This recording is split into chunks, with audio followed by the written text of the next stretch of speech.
In this video, I'll be showing you step by step how to create an account inside of CapTrader. It is super easy to do. So the first thing you need to do is open up your favorite browser, and then from here you'll need to go up to CapTrader.com. I'll also put a link to that down in the description below. Once from here, it should look something like this, where you'll be able to either log in or open an account. From here, you'll simply need to click open an account like you usually would. Then from here, you will see that just in a few steps to your new trading account. From here, you'll need to choose an account type where you can either choose a single account or a joint account.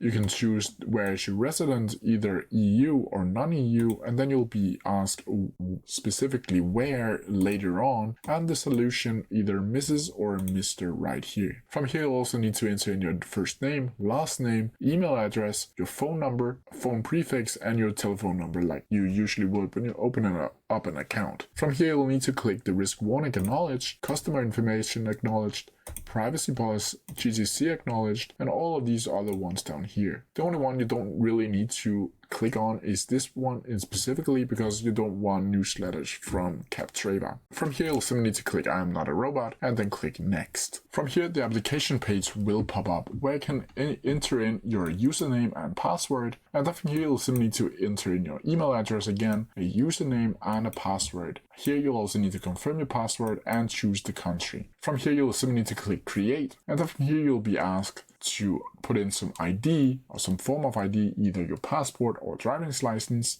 or any other form of ID, and just paste it into the website so they can KYC you properly. As you can see, you'll also need to confirm your email and phone number, so they will send you an email and SMS on your mobile phone device that you need to verify. From here, you can simply complete the application and then start using CapTrader like you usually would. But that's how you do it. If you have any questions about it, please leave them down in the comments below, and I'll try my best to answer them as quickly as possible. See ya!